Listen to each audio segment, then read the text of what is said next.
Vamos a calcular por luz solar, luz distante, rayos paralelos, la sombra de un cono hueco.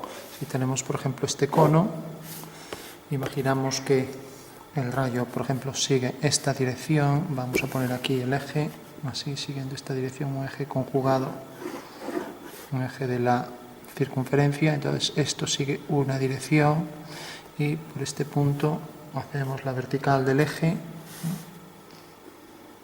y seguimos la misma dirección por el suelo. Entonces este punto se traslada aquí, con lo cual la misma elipse será tal que tendrá su proyección de sombra aquí. Y como la sombra sale de este punto, la sombra del cono entera será esta. Y este punto donde empieza la diferencia de sol y sombra, pues sigue la misma dirección del rayo, que es este, con lo cual hacemos aquí una paralela y ahí empieza la sombra, y lo mismo aquí por detrás, así. O sea que aquí empieza la sombra, marcamos aquí la diferencia de luz y sombra, y lo mismo en la parte interna, de manera que este punto viene a parar, corresponde a este, siguiendo la misma dirección del rayo, mientras que ahora tenemos que este punto corresponde a este, ¿no? Bueno, entonces, ¿qué significa eso? Que esta línea es la que queda perfectamente definida aquí en este punto, y la sombra vendrá desde aquí prácticamente en el perfil en una línea recta, generando aquí esa zona de sombra que será esta internamente, y luego tendremos externamente, vamos a coger papel para la parte de atrás, externamente tendremos aquí esto. Bueno, pues ese es el fundamento espacial, y la sombra que proyecta sobre el suelo será esto. La sombra propia del objeto será esto, y la sombra interna propia será esta. Y ese es el fundamento espacial del dibujo que podemos hacer en sistema diórico. Entonces marcamos aquí la sombra. Eso no quiere decir que queda perfectamente definido, ni que hay otra zona de medio tono. Y la sombra que proyecta sobre el suelo, que será esto. Bueno, ahí tenemos ya todo el fundamento espacial, dejando aquí esta curva, ¿no? Bueno, si esto lo representamos en sistema diédrico, pues tenemos entonces, ya lo ponemos para facilitar las cosas, en una proyección adecuada, de manera que el rayo sea paralelo a el plano vertical que viene por aquí. Proyectamos aquí el cono en el alzado, le damos la altura y aquí tenemos el cono ya. Entonces, el punto medio aquí del vértice del cono, y como decíamos, aquí sigue la dirección esta. Vamos a ponerla, no tiene por qué ser paralela a esto.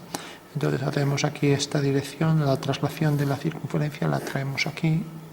Será una circunferencia idéntica a la que ya trazamos, ya que es una traslación mediante paralelas, y por tanto sale del vértice. Hacemos desde este punto las tangentes. Para ello lo que hacemos es unir con el centro, hacer un punto medio, una semicircunferencia corta aquí, es el punto de tangencia que unimos con este vértice.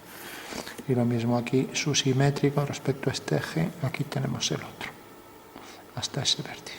Bueno, ya tenemos la sombra propia, la sombra rojeda, quiere decir, cae aquí, la sombra de este punto cae aquí, entonces este punto queda perfectamente definido aquí, ¿vale? Y este punto, en el punto de tangencia, siguiendo la dirección del rayo, corta aquí, y lo mismo siguiendo aquí la dirección del rayo, no va a ser diametralmente opuesto, no pasa por aquí. Entonces desde estos dos puntos va a salir y va a llegar hasta aquí. Entonces habría que ir haciendo ahí puntos que van a definir aquí esta curva. Bueno, pues esa será la zona de sombra, y aquí arriba queda, ya digo, aquí puede que haya una pequeña curva, ya que estamos proyectando un arco sobre otra forma, una superficie curva, ¿no? Y aquí en el punto de tangencia, por detrás, siguiendo esta dirección corta aquí, entonces proyectamos este punto aquí arriba, y ahora tenemos que la sombra viene por aquí, con lo cual aquí se sombrea todo esto.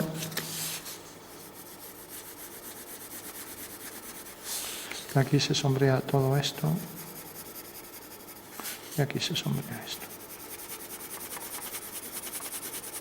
Bueno, pues ahí es lo que vimos en la concepción espacial. Ahora aquí habría que necesariamente, pues esta generatriz, la del contorno, y el rayo provoca este punto de corte, el punto a su S, que claro, si lo bajamos aquí es este, ahí no hay duda, y también para estos dos, ¿no? Como pasa en este punto y en este. ¿Qué pasa? Si queremos coger otro de aquí para ser más precisos, ya es más complicado, porque habría que ver la sección que produce aquí el plano vertical, y aquí hay una sección hiperbólica. Entonces habría que calcular la hipérbola que viene desde este punto,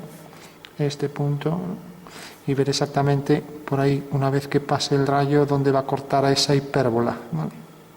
Y el momento en que corte a la hipérbola tendremos ahí el punto de intersección que bajaremos aquí. Y para dibujar aquí una hipérbola, pues ya digo que es bastante más indefinido que todo lo demás, ¿no? Pero bueno, es el método más sencillo.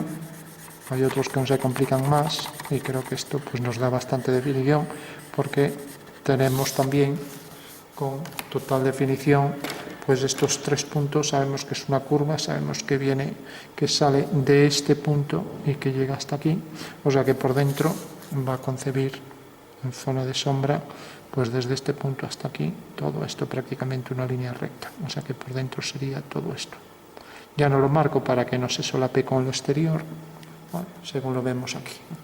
Bueno, pues ese sería el fundamento espacial de un cono hueco, que viene la luz en paralelo y tenemos que provoca aquí la traslación de esa circunferencia en el suelo, la traslación de estos dos puntos. Este punto, que es el que nos marca aquí, por donde aparece, es la proyección de este punto, que vendrá sobre esta horizontal.